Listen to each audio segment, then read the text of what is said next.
Hello everyone, this is Dark Journalist. Tonight I have a special interview for you as former Assistant HUD Secretary, Dylan Reed partner, and the publisher of the Solari Report, Catherine Austin Fitts, will be joining us. Now, Catherine has been warning of a digital concentration camp with the advent of digital passports and the central bank digital currency. Tonight she'll walk us through that dangerous scenario of total control that humanity is heading into, unaware. And also how the FTX scandal and political fallout is part of the program. Please join us. Now.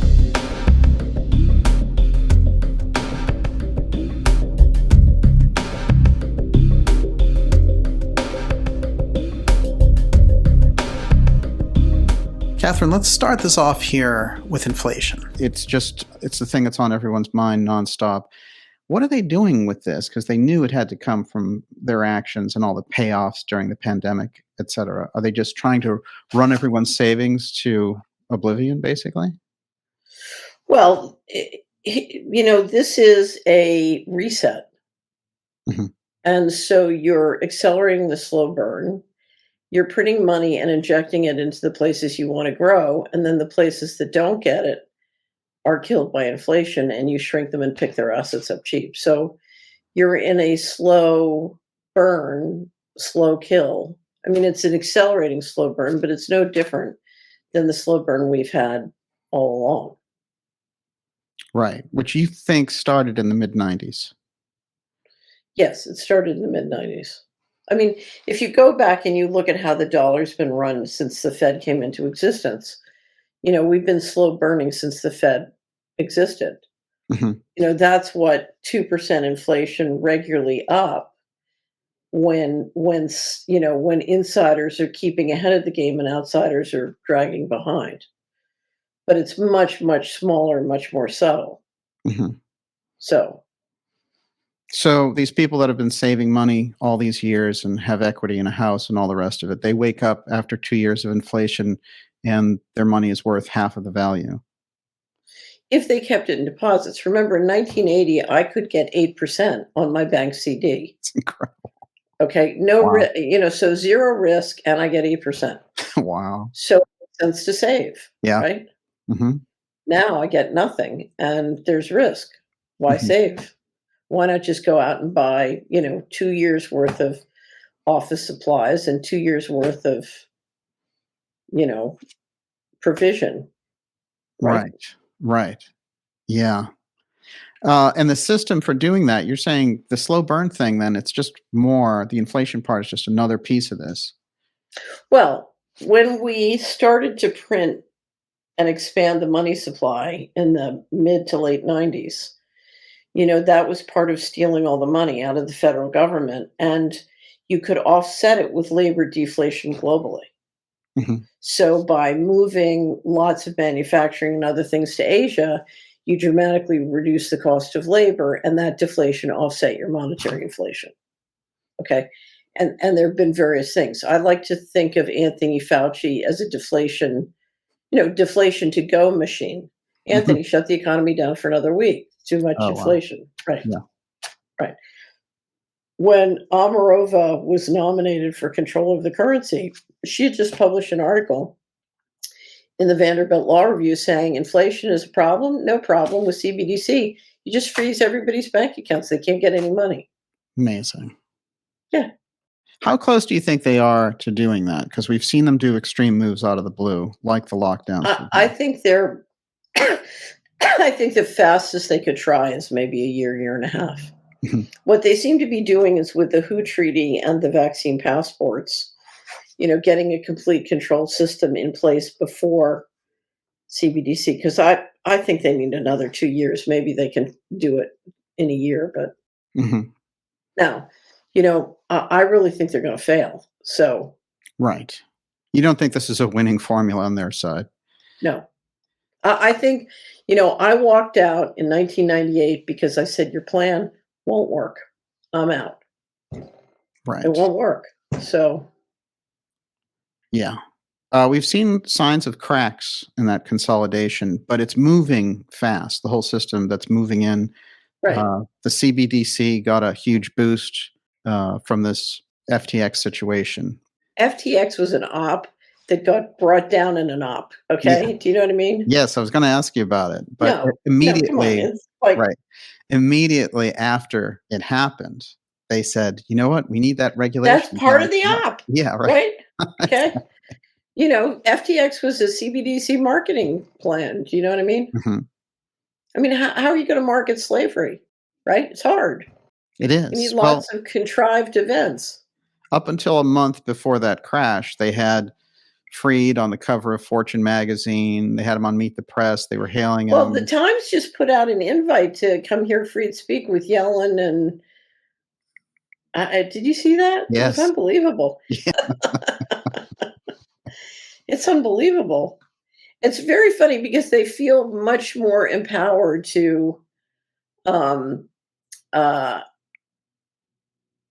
uh, they feel much more empowered to just do an op and Yeah. make it obvious it's an op. Do you know what I mean? Yeah. It's like, okay, election over. Bring down the laundry and make sure the bankruptcy court and DOJ have control of all the documents. Amazing, right. While you're at it, pull the money out. Right. And Friedman, he was so connected in fundraising for Biden and all that whole DNC operation.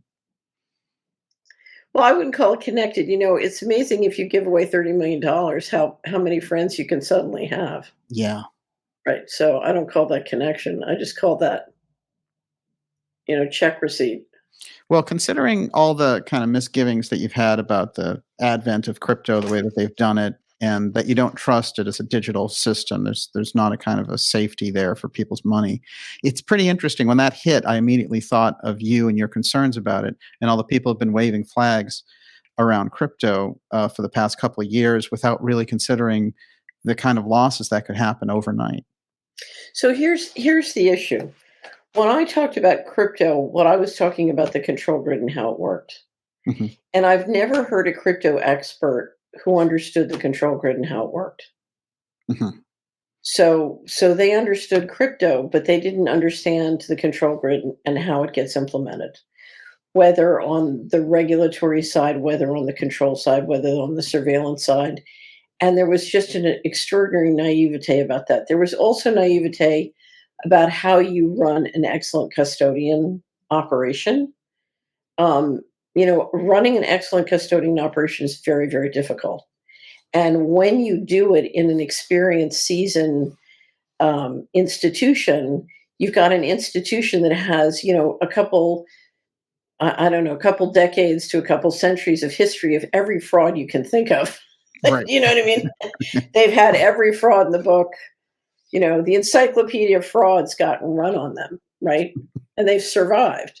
So, a lot of the people who started trying to do things like exchange just had no history and no depth in that area. And it Right. was obvious it was going to be trouble. Right. So, And then they yeah. started to hail it as a personal philosophy, like, "I'm free from fiat currency. This is the future." Well, but my heart goes out to them because that's what we all want. Do you know Sure. what I mean? Yeah. And I do think if we had a successful governance system on planet Earth, we would want to have cryptocurrencies. Mhm. We would want to have digital systems that have integrity. I would love to have digital systems that have integrity, but we don't. We don't have any digital systems that have integrity. In fact, they were created to institute control and suck us in with convenience. And they've Right. done a great job, right? Yes. So it right now, not forever, it doesn't have to be this way, but right now, digital equals no integrity. Right. Right. This is And where we've arrived. this is where we've arrived.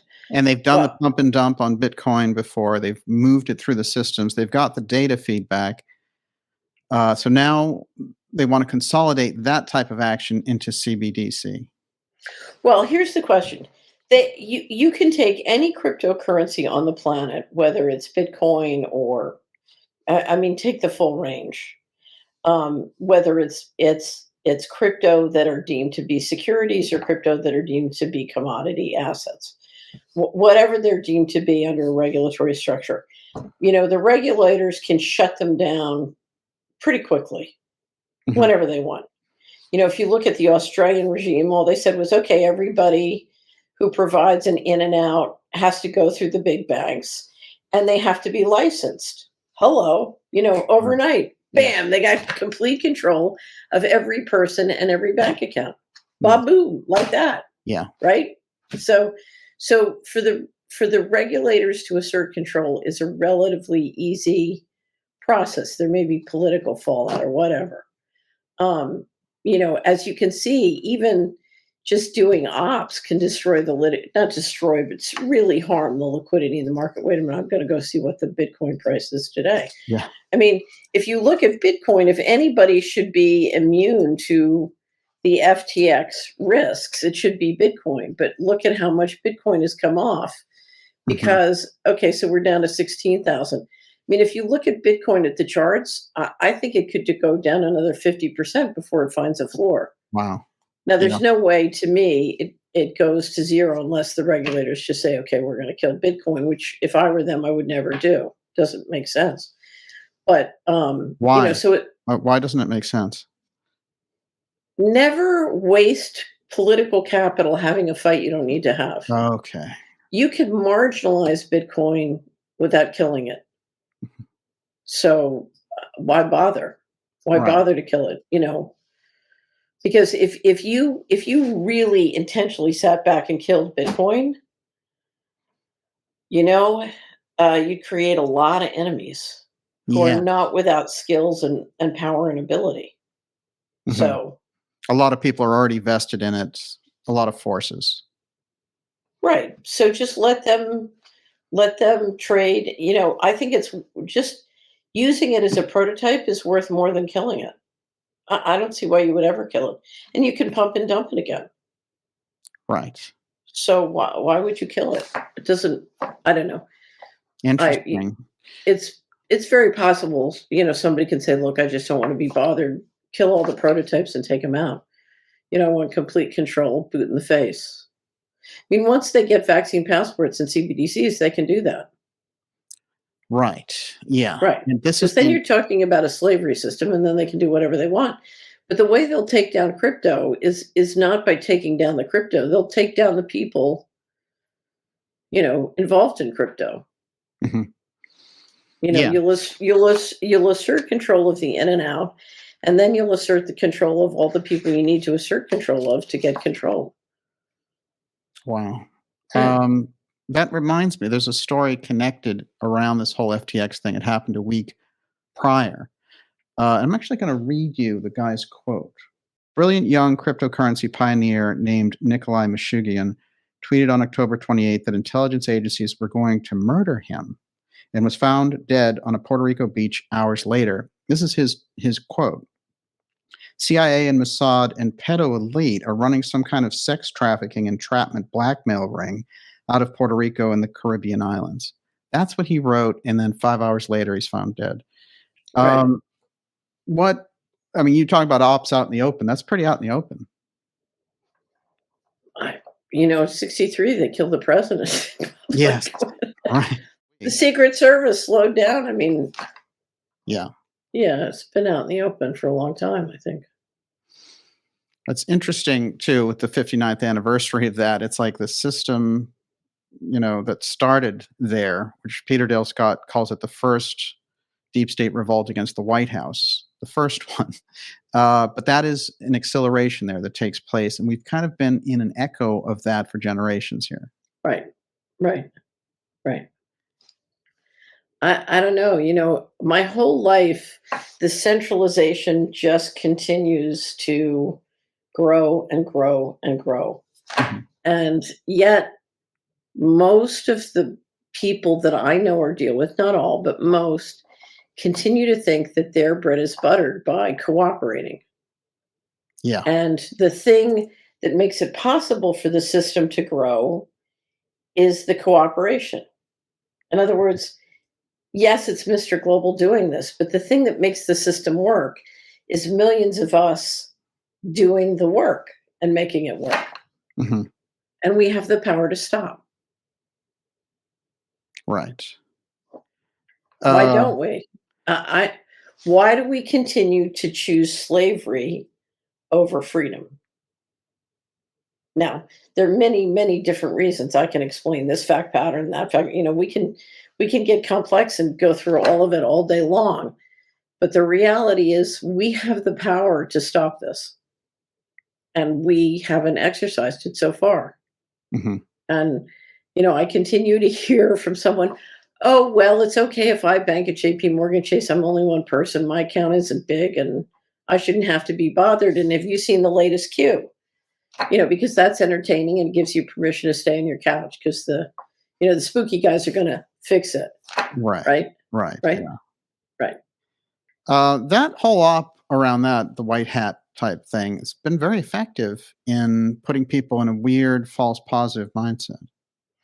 I don't know. I mean, if you look at, there's a certain amount of us who spend a lot of time on online or reading online news because of what I do. But when I just got back from a trip across America, and most people are just too busy in the real world to be bothered with all of that horse bucky. Do you know what I mean? Which is good. Yeah. They're just like outside running through the woods, and they don't have time for any of that. Well, I wanted to mention this because with the advent of the pandemic and all the things that they were pulling around that, you spent a good deal of time out of America. When you came back in, how did it feel to you? I mean, you said you had some vibrant experiences, but what was the So vibe? I had some friends who live in Europe who are Americans who went back, and they were on the coasts, and they came back absolutely freaked, and they said, "I might never go back again." Wow. You know, they walked right into bizarro world. Hmm. I don't know if you know this. On our news trends and sections that we do quarter with Dr. Farrell, Hmm.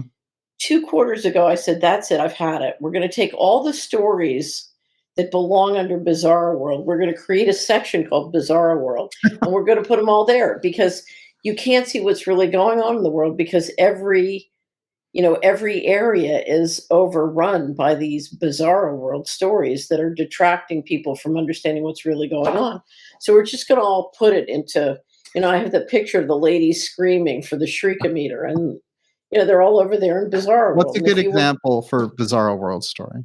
like the drag queens, teaching 4-year-olds Hmm. kind of stuff, or well, I'll just go to Bizarro World. You want me to go to Bizarro Yeah, World? sure, It's sure. just unbelievable, some of the stories. Or, like a guy who just invented a virtual reality headset that if you die in the game, it kills you. Yeah. I mean, it's very William Gibson, Yeah. neuromancer kind of thing. When we had people like Huxley writing Brave New World in 1930, giving us this whole thing about Soma and the Feelies and all that kind of thing, basically outlining virtual reality before it hit. Those people, that's 90 years later, but Orwell and Huxley, they're sort of neck and neck for that vision of the future. And it seems uncannily accurate. Right? So I'm just going to read you some. Okay. So under there, how many sections are there? There are 10 Bizarro World sections. Okay. First is transhumanism, the latest from Frankenstein's headless human embryos, synthetic embryo with brain and heart formed without using eggs or sperm. Wow. Biden signs executive order designed to unleash transhumanist hell on America. Lawyers with chips implanted in their brain will be better, faster, and cheaper. Then robotics. I'm just giving you a selection. Russia says Ukraine has mutant soldiers created in a lab. Here comes the U.S. Army's new super robo dog with sniper rifle. Wow. Okay, distraction. The term minor attracted persons normalizes pedophilia. John Rappaport, BBC, now officially insane. John Rappaport, sicko gender clinics, puberty blockers.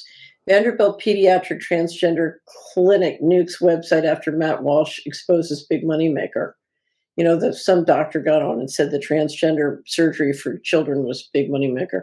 Right.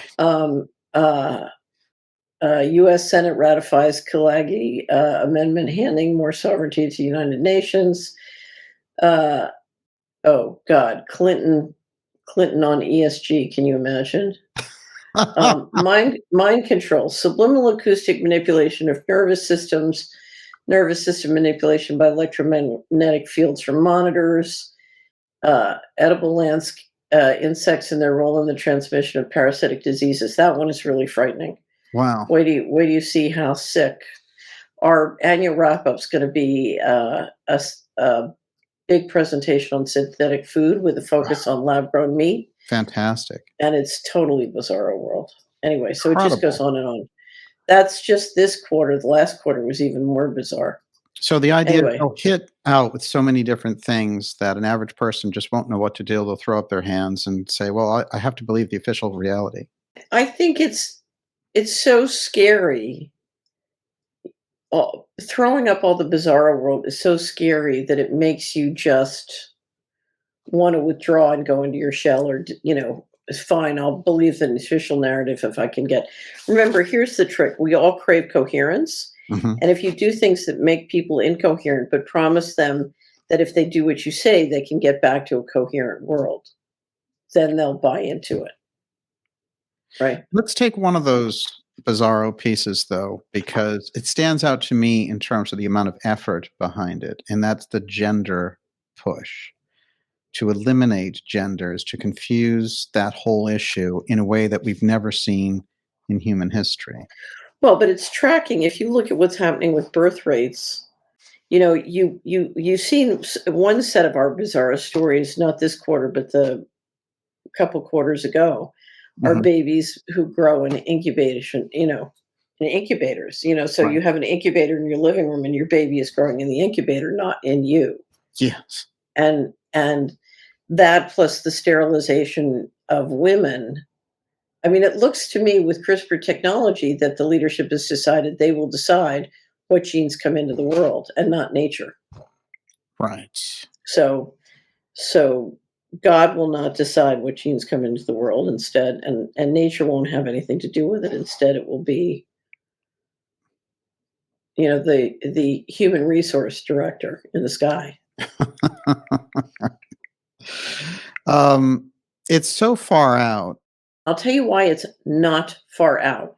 If you look at the things that we know for a fact have been going on in this planet since World War II, Mhm. the only thing that has happened is we all agreed to take everything that was far out and pretend it wasn't happening. Right. Okay? So it's in the realm of science fiction. I don't know. We took reality and moved it into a fictional space, Mhm. right?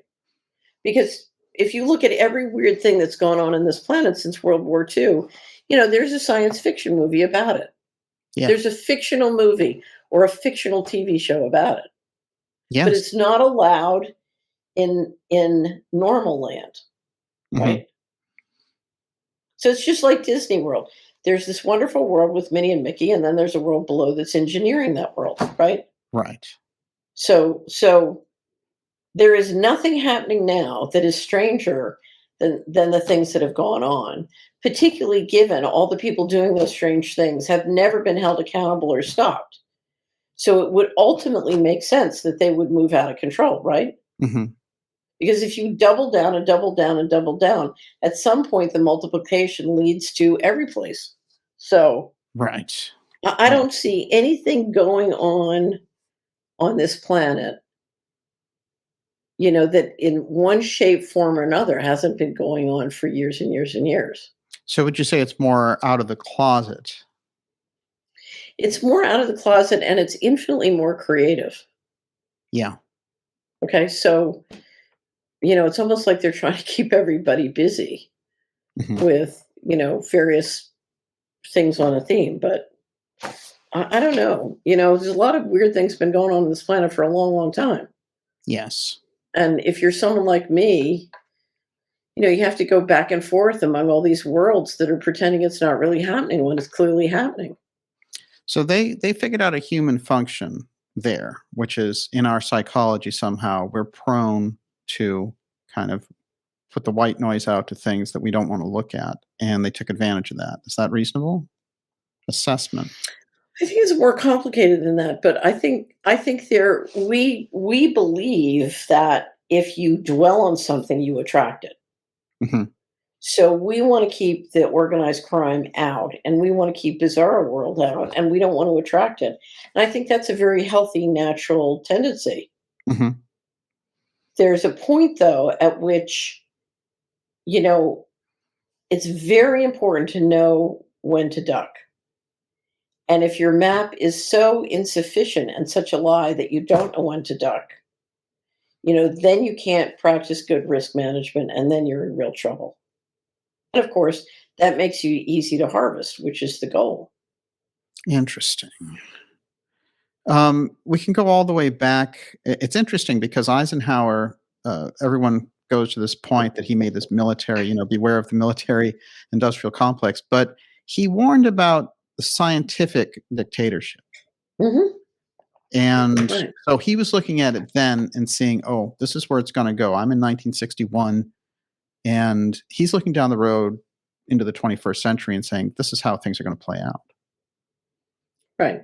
So he saw. I mean, when you put the CIA and the intelligence agencies in the position to be the most powerful bank in the world and combine it with complete immunity from the law, you've got a completely out of control transnational organized crime Right. infrastructure, and it's only going to get worse. So, I mean, he knew. Hmm. And, I've never known whether that story about, when the CIA refused to report to him about what was going on at Area 51. Yes. So it was reported that he called them up and said, if you are not in my office tomorrow with a complete briefing of where, everything that's going on, I'm going to fly to Colorado, get which army was it? It was one of my cousins used to be in that army. I forget, but I'm going to get the Third Army or whatever it was and invade Area 51. And being Eisenhower, he could do it. He knew how to do it. He knew where the levers were. He could push the buttons and he could do it. Yeah. And they were in his office the next day reporting. But that was the problem Kennedy had. He had never been a general. He didn't have the command and loyalty or knowledge of the military, and the military had contempt for him.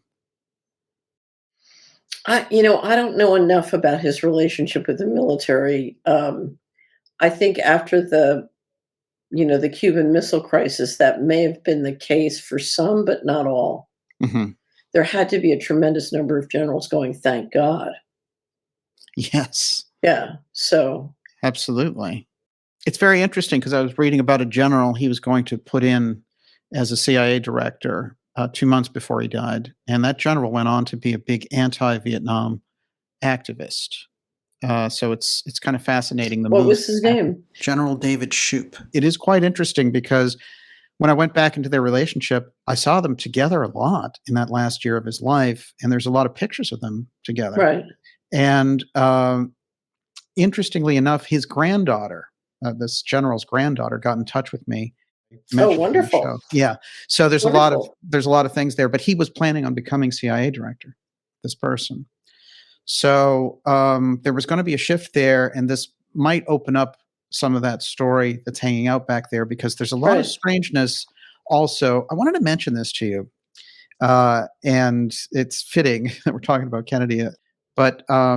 So there's this phone conversation that Judge Napolitano talks about where he was talking with President Trump when Trump was going to release the Kennedy records. And then Napolitano, who was friends with him at the time, although that changed later, gets him on the phone and says, why aren't you releasing them? And he said, I can't. You wouldn't believe what's in there. And then Napolitano said, well, you promised you can't treat people like children. This will work against you and all the rest of it. And Trump said, none of that matters. Andrew, if you were me, you couldn't let those records out. Trust me. You wouldn't believe it. That's the way Trump put it across to him. So those records have been kind of a political football for 60 years. And it's been very odd. Even a lot of the people who study it don't understand because they figure anything that was truly damaging would have come out a long time ago in any case.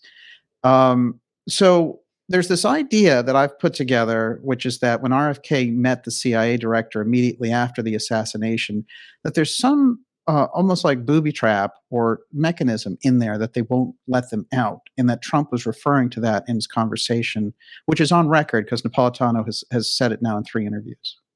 Right. I don't know. My inclination is to trust Trump that when he saw what was in it, he realized I can't let this out. Hmm. In other words, that was a presidential decision by the president. Right. So he was agreeing with the CIA assessment that you couldn't let it out.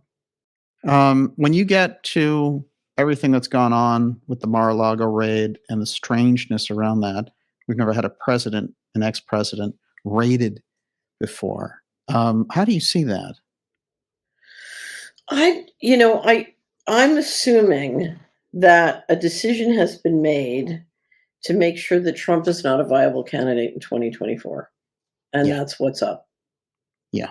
That's it. So there's a Bilderberg Because get together. They decide, no way. I would say it was a Bohemian Grove get together. Yeah. Okay. I mean, the Bilderbergers may have been in accord, but it was a Grove decision, is what it looks like to me. Yeah. And it's So all when hands was on deck. I just think there's been a decision to make him impotent as a candidate. Yeah. Uh, Now the question is are they also trying to pull the country apart? In other words, it looks to me like there is one or more factions who would like to see the U.S. break up in a way that they can blame it on the people. In other words, it's not that we stole 21 trillion or $50 trillion and want to make sure you can't get it back. It's like, oh, the people forced us. Right. Do you know what I mean? So you want Yeah. to blame it on the people, and that could be part of the divide. They're trying to get the divide and conquer to. When was the Mar-a-Lago raid? I'm trying to go back August, there. mid-August. Right. So the Grove would have ended in the first week of August. So Okay. I mean, it looks to me like a decision was made. Hmm. And now, interestingly enough, that was the same time, I bet, that they decided to bring down FTX. Oh, So interesting. they would use FTX to, finance a rigged election, sort of buy everybody off Hmm. in multiple ways, keep the economy going. So you're trying to keep the economy going. And uh, so they're shipping money to Ukraine, washing it back. And it could have been weapon sales too, because clearly weapon sales are likely to have gone on. Hmm. Anyway, but you have this huge laundry operation for multiple purposes, of which it had to be much bigger than FTX. It couldn't just be FTX. Right. But you decide you're going to bring FTX down right after the election because you don't need it anymore. Hmm. And you do it in a way you're going to throw it under control of the bankruptcy courts and the Department of Justice. Hmm. And what happens in August? Tom Brady and his wife go to the Bahamas. Yeah. And come back looking very scared. Yeah. There's a cease and desist order that flies around at the same time. And the question is, why is Brady skipping, training? And I think the first two games of the season or something. I don't know. I have to look into the detail of it. But He's getting a divorce as well. well, is he getting a divorce or is that for asset protection? Yeah. Right. Same Amazing. as They Gates. had him so wrapped in with that operation. He was doing commercials for it. Right. So in theory, it depends on how but it sounds to me like he got a tip. They needed that friendly face on top. Once in a while, we see these things crack, like Enron did, that opened up. Well, to me, FTX just looks like Enron too. It does. Yeah. And I'll tell you why. Enron, if I'm right about Enron, and this is a guess, I'm not sure, can't prove this, but Enron was laundering the money they were pulling out of DOD and HUD. Hmm. And you had the same people running the board as ran the big contract, the payment systems at DOD and HUD. Hmm. So, the payment system guys are on both sides.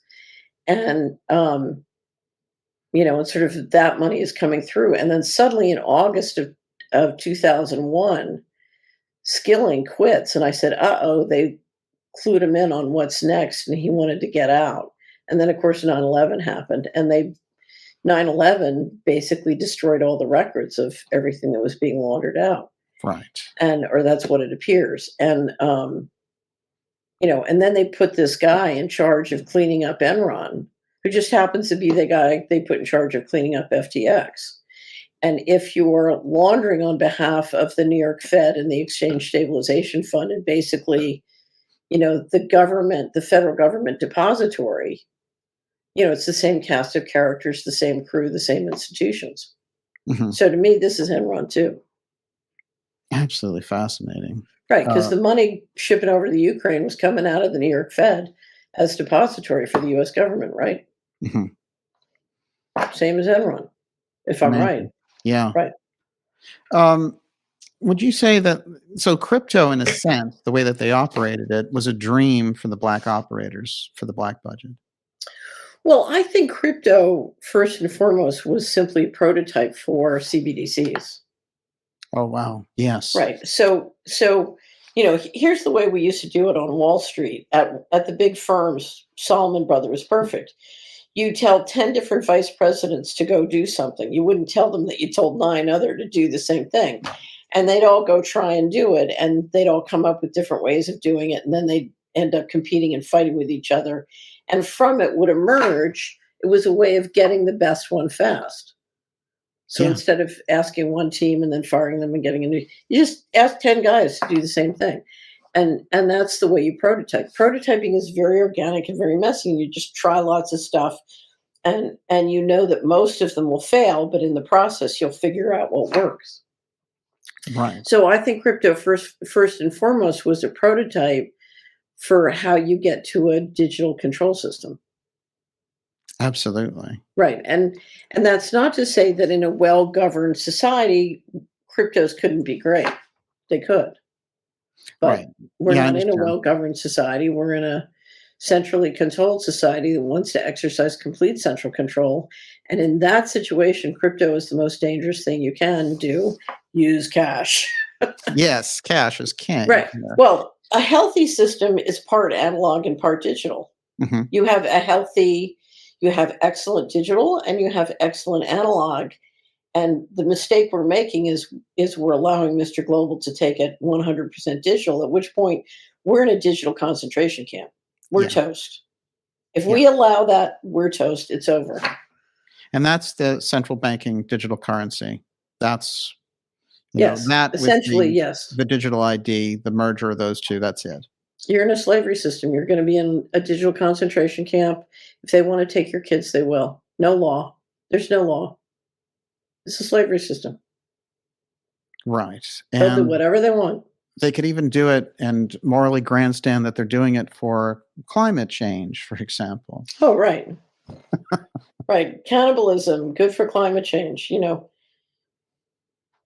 Now, the only what this comes down to is how effective. So I'm looking for a new word to describe what I've been describing the phenomena of controlling people's minds and spirits, mind control or entrainment. Mhm. But if you really, I was just looking at a picture of somebody before and after, sort of when they were completely a prisoner of social media and their phone. They were in the smartphone trance versus, they broke the addiction and just got away from the whole thing. Mhm. Radical, different, much more time outdoors, much more time with people. One person is literally like, it's like their whole aura has been sucked into the machine. Right. I come back to William Gibson, who is an author, science fiction author I love. And in Neuromancers in his books, people are jacking themselves into the machine. So their bodies are still in the chair, but their mind and their intelligence and their reality, their understanding of themselves, they've literally jacked in on the internet. And Fast. so, but when you look at a person who's broken that addiction, instead they have a powerful aura and they have thousands of energetic or millions of energetic connection to all living beings around them, people, trees, and it's much more complex and much richer and much more powerful. They have personal power. You know, Now, in the other picture, they're not even quite there. Their whole aura is disassociated and they're disconnected from life. They're disassociated. So there's some kind of Yeah. energetic hacking going on, if you know what I mean. And here's the question. The question for each one of us is, are we resonating with life and each other? Or are we resonating with a machine? Because Mhm. as I went across America, what I discovered was I would literally see people who were no longer present in the world. They were like on their phone like this, and they couldn't talk to another human being. Mhm. They were just gone. They were in the machine. They were literally jacked in. And that system, the Mr. Global system, wants that. They want them to vacate so that they can basically kind of control them. Well, but did they want everybody to be like that? I mean, I don't know. This is what I'm trying to kind of ask you from your own deduction, because you've been looking at this and said for a long time, what it comes down to is who are the people who are controlling and why are they doing what they're doing. Are you any closer to the answer on that? Well, here's the thing, because I'm looking at the scenario design for, we do these scenarios every year for portfolio strategy. Mhm. And one axis is the rise in all cause mortality, which this year we're going to describe it as democide, Oh, yeah. because it's not just the rise in all cause mortality. There's the disability, there's the other things that make it democide, but it's the intentional destruction of humans. And Right. then the other axis, is going to be sovereignty, Mhm. which is our ability to assert sovereignty. But one of the most important issues in our ability to assert individual or tribal or national sovereignty is this issue of, are we going to allow our electromagnetic bodies to be harvested and controlled? Because if we are there, we will have no sovereignty. In other words, I can't act to understand what's going on in the world and to take action to protect myself. If my aura is in the machine, I'm Mhm. completely, I've lost me into the machine. If I'm resonating with the machine, I'm going to do whatever the machine tells me to do. I'm Exactly. not going to do what is in my own self-interest. And I have to say, over the last 3 years, I've had a rise of dealing day to day to day in all sorts of capacities with people who continue to act outside their own best interest. Amazing. When I worked on Wall Street, you could kind of depend on most people to act in their self-interest. Yeah. Now, Well, this is quite fascinating what you're talking about with auras, because if you look at crowd scenes and different things, say from the 80s and 90s, for example, there does seem to be a remarkable difference between those people and these people. right. It's hard to define, but it seems like they're more in the world, they're more in life. And these other They're people, they're more grounded and they have more personal strength and power. They yeah, have energetic power. uh-huh, They are energetically themselves, but they are connected. They have thousands and thousands, and if not millions of connections energetically to all the living things. They're in cahoots. They're giving and getting intelligence from all the living things around them. mhm, It's what it looks like to me. incredible. You've always been brave about entertaining what's behind all this, and I've always appreciated that about you, because I know, a lot of people in the world and in the things that you do would stay away from it. But Well, I'm a Christian first and foremost, and yeah, I absolutely believe the number one war going on is an interdimensional intelligence. yeah, uh, So, the Bible calls it angels and demons. Other people call it, fifth dimension intelligence. mhm, But I really think that we are dealing with a spirit of evil that you have to describe and deal with spiritually. mhm. So, I think first and foremost, this is a spiritual war. It And doesn't do justice just to talk about greed and avarice and war. It's no, something else. no, it's something else. This is something more. We have grown up in a world where we are hyper materialists. Yeah, We are taught to be hyper materialists, and the only thing that's real, is what we can see that's concrete. But in fact, that's not the case. If you look at the most powerful technology today, it's invisible to the naked eye, number one. But then there's a whole bunch going on spiritually and energetically, that just, if you were brought up to be a hyper materialist as I was, the process of learning about what's going on in the world spiritually and energetically is quite it's quite baffling. And the only way I have any understanding of all, I try and read and study, but the only way of understanding it is just experience. Yeah. I mean, I've seen things happen and be shifted energetically that that are in complete defiance of all the laws of the material world. It's like it's impossible that that just happened, but it just happened. Yeah, right. So, Yeah. and I've seen human intention change material reality. And that's, if you study William Tiller, that's what he says. Human intention changes material reality. And it does. I've seen it. And, if you look at the really great churches, that's what they teach. Interesting. They teach a philosophy of a commitment to divine wisdom and principles, and a commitment to faith that can in fact change material reality. So it's a reference to something beyond the thin film of reality that we get to see. It's a reference to how our world works. Hmm. Our world is not just material. Yes. Our world is not, our world is many dimensions. We just operate in a few. Have you ever, you do so much scenario design for different things, business world, investment, and all the rest, social conditions. Have you ever thought about doing something like that in relation to, here's the scenario design, the Mr. Global thing, what's behind it? It's aliens, it's interdimensional entities.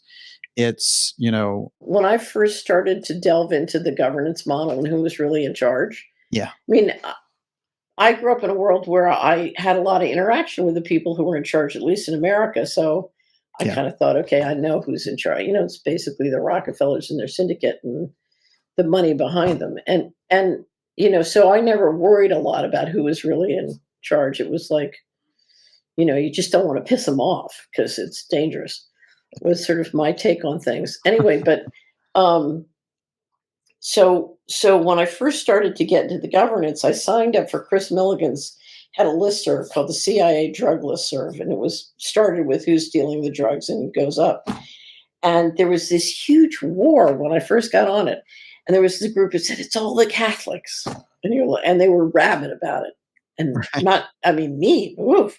And then you had another group that said, it's the Masons. And they were like, equally disgusting. And then you had the group that was like, no, it's the Jews. And I kept saying, look, guys, it's a big planet. And like Philadelphia, you can't bring the drugs unless you have, the ports and the docks and the truckers. And that's the Catholics. And you can't do it unless you have the law firms and the banks. And that's the Masons. And then you have these other groups over here. That's the, you can't do it with the Jewish syndicates, and they work together. Imagine that. Yeah. They compete and they cooperate. And, but you could never get these three groups to like have an intelligent conversation to integrate. Anyway, so I remember just being very frustrated with those folks. Anyway, so we do a 2-hour on who is Mr. Global. And after it's over, I realized we were at such a high level of the control that we never got down to the Masons, the Jews. And I thought, oh, there are going to be some ideologues who are going to be deeply disappointed with this. The players on the ground, not the coaching. Right. And to me, you have a couple of unanswered questions that if we could answer them would tell us a lot. One is, how does interdimensional intelligence work, and how does it interact with, what's going on today? So that's number one. The second is, what is the invisible weaponry? Because I'm a great believer that we have a lot of powerful invisible weaponry that's a major driver. I think one of the things that's causing these you've got 190 plus countries that are doing what they were told in their, against the best interests of themselves and their citizens. Why are they doing that? I think they are subject to weather warfare and invisible weaponry. I think they've got a gun to their head. And that's one of the reasons they're behaving the way they're behaving. And they've got a gun to their head with weaponry that they can't tell their citizens about. Right. So, so I love the Canadian leader who, sort of intimated weather warfare was what had him. Have you ever Agreed. seen that one about the guy who says, "I want to thank the people who sent the rain"? And everybody's going, "What? What's he talking about?" Catherine, just outstanding. Now stay right there and we'll do another round for our viewers at darkjournalist.com and have that for members this week. Of course, your latest Solari report is available at solari.com. Now we'll see everyone on Friday night at 8 p.m. for the Dark Journalist X Series. Remember, X Series 2023 is coming and you're going to want to be there for all the incredible, exciting episodes that we have coming up for you. See you soon.